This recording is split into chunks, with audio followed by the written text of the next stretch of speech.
Final warning. ఇరాన్కి final warning. Strait of హార్మూజ్ను 48 గంటల్లో తెరవాలన్న అమెరికా హెచ్చరికలు ఈ రోజు అంటే డెడ్ లైన్ ఇచ్చిన గడువు ఈ రోజు అర్ధరాత్రితో ముగుస్తుంది. సో ఈ రోజు అర్ధరాత్రి తర్వాత ఏం జరగబోతోంది? ఫైనల్ గా యుఎస్ ప్రెసిడెంట్ డొనాల్డ్ ట్రంప్ ఒక మెసేజ్ ఇచ్చారు. ఇరాన్ కు ఈ రోజు కాళరాత్రి కాబోతుందంటూ యుఎస్ ప్రెసిడెంట్ డొనాల్డ్ ట్రంప్ ఈ రోజు ఫైనల్ వార్నింగ్ ఇచ్చారు.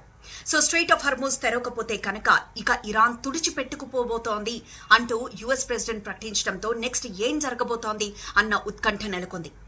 బట్ నిజంగానే ఇరాన్ ని మ్యాప్ నుండి తుడిచేయడం అంత ఈజీగా?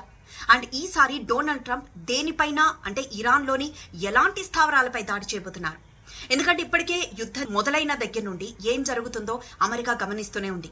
సో ఫైటర్ జెట్స్ తోనో లేకపోతే డైరెక్ట్ గా ఇరాన్ తో వార్ చేయడమో కాదు, ఇక్కడ పవర్ ప్లాంట్స్ పైన కానీ, లేకపోతే న్యూక్లియర్ సైట్స్ పైన కానీ, లేకపోతే ఆయుధగారాలపై కానీ, లేకపోతే ఈ ఎలక్ట్రికల్ పవర్ ప్లాంట్స్ వాటిపైన కానీ ఇవి దాడి చేయడమే లక్ష్యంగా పెట్టుకుంది అమెరికా. యుద్ధం అంటే డైరెక్ట్ గా సైనికులతో యుద్ధం చేయడం మాత్రమే కాదు, ఆర్థికంగా దెబ్బతీయడం కూడా ఒక రకమైన యుద్ధంగానే భావిస్తోంది అమెరికా.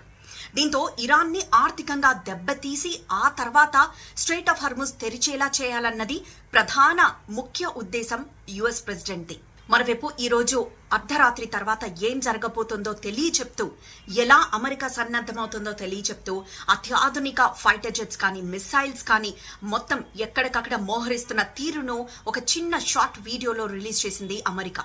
అయితే ఇప్పుడు ప్రపంచమంతా ఈ రాత్రికి ఇరాన్ లో ఏం జరగబోతోంది, ఈ రాత్రికి ఇరాన్ ఎలాంటి సిచ్యువేషన్స్ ని ఫేస్ చేయబోతోంది, ఇరాన్ ప్రజలు ఎలా సన్నద్ధమయ్యారు, ఇరాన్ మిలిటరీ ఎలా సన్నద్ధమైంది?